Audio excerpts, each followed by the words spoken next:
Hello, hello, it's Megan Boney, and for today's video, pupunta po tayo sa Simonol Island, ang birthplace ng Islam. Dito lang po sa probinsya ng Tawi-Tawi. Tara, rampa tayo!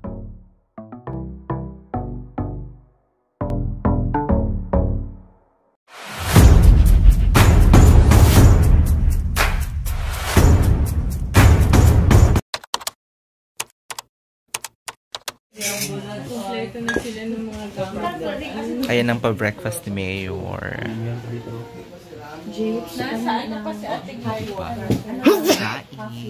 Excuse na lang siya. Ang lalaki ng mga daing nila.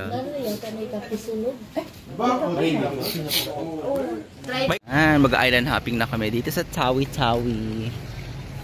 Ayun yung airport, ang lapit lang. Tapos dito yung accommodation namin. Yes! So pupunta kami sa pinaka-longest sandbar in the Philippines. Dito lang sa Tawi-Tawi. Ayan, dito na kami sa sakayan ng bangka for the island hopping. Aray ko. Diba? May mga bahay sa mga dagat. And ayun yung Budbongao. Ayun na yung bangkang sasakyan namin and merong mosque sa pupuntahan naming island. Pagdali! Nagpal pa si Katoy! Si Katoy na bukan. Ang butang pitura sila kung patina, butang aron na po. So yung mga misses, ito na pong pinaka-highlight na aming Tawi-Tawi trip, ang island hopping. Since nag-book ako sa Project 81PH, sila po na ang bahala lahat sa bangka and sa choreography ng itinerary namin. So ang first stop namin is sa Simonol Island and ang video po or vlog na ito ay nakafocus lang po sa Simonol Island. So bali ang Simonol Island is municipality siya ng Tawi-Tawi and separate siyang isla from Bongao. Ang Bongao ang pinaka-main island nila wherein doon mo makikita ang airport. Ang Simonol din ang birthplace ng Islam and dito mo makikita yung pinaka-unang mosque sa Pilipinas.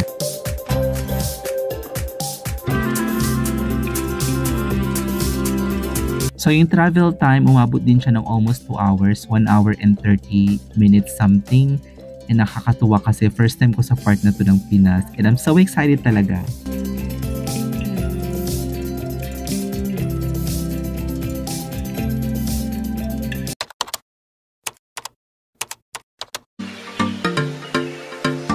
So yun mga misis, papunta pa lang kami ng Simonol Island dito and nakita namin tong island na to.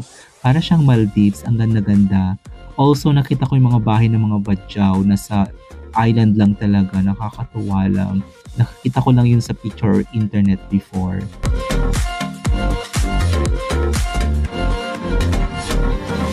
Pag nakita nyo na po tong island na to, automatic malapit na kayo sa Simonol Island.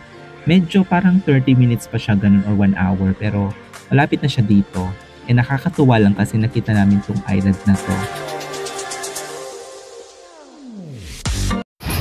Wala siya sa mapa. Sa Google Map. Nasa Maldives na po kami by boat. Charot.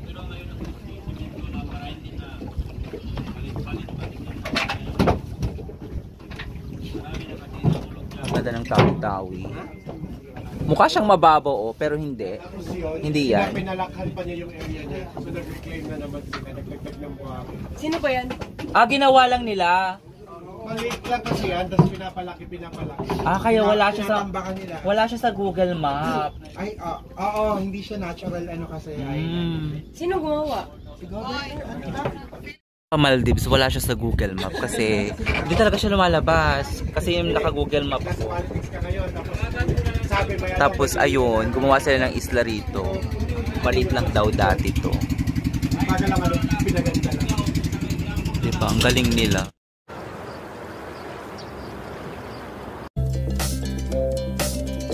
So yung mga misis, pa-touchdown na kami sa Simonol Island and I'm so excited to explore the place at makita ang unang mosque dito sa Pilipinas.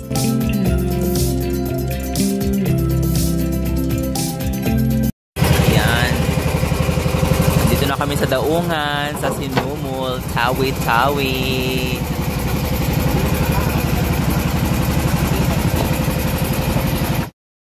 Palanjal Camp ni Tawi-Tawi. Ito na ang Municipality of Simuno.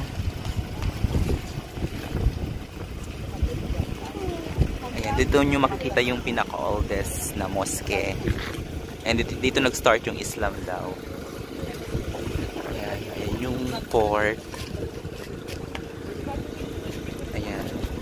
Text. Kaya hindi ko nilalabas. Voice kwan yan, voice command. Oo. Tapos pwede siyang maging shutter sa cellphone mo, picture. Bongga. Flashlight, meron. Ayan, papusok na kami sa Municipality of Simuno para makita ang pinakaunang mosque dito sa Pilipinas. Diba? Dito nagsimulang Islam.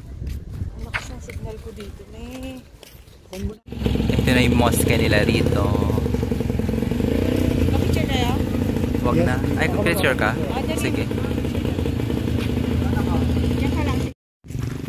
So, ayan ang init. So, yung mga kasama ko, papasok sila doon. Pero kailangan kasi magsuot ng pang-Muslim. Trans tayo. So, ayoko naman magsuot ng pang-girl. Baka makuyog tayo. Ayoko din naman magsuot ng pang-lalaki. Kaya hindi na lang ako papasok. Ay, umaambod na. Yan yung municipality ata nila. Tapos may school dito. Bumili na lang ako ng water sa tindahan. Yan, umaambod na. Ayan, ito po libingan. Ano yung sino linibing pala? Yung founder. Founder ng mosque. Bongga. Oo. Kung ito na siya. Pero mabilis ang pacing tsaka mura. Sa bagay. Walang syobo-syoboong ganun. Ala. Ayan, so babalik na kami sa bangka. Ayan, pupunta kami sa isang island sa Paman. Basta sa pinaka-longest na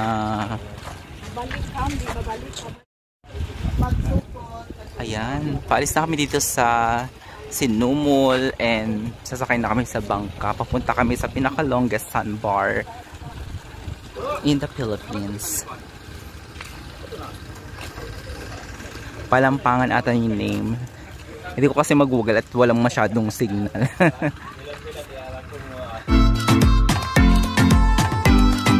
So yun mga misis, dito na po nagtatapos ang aming Simunal Island trip and meron pa kaming 2 islang pupuntahan. Marami pa po akong ipapakita sa inyo sa aking Tawi-Tawi trip. Maraming salamat po magsukol. Thank you so much for watching. Until my next vlog. Bye for now!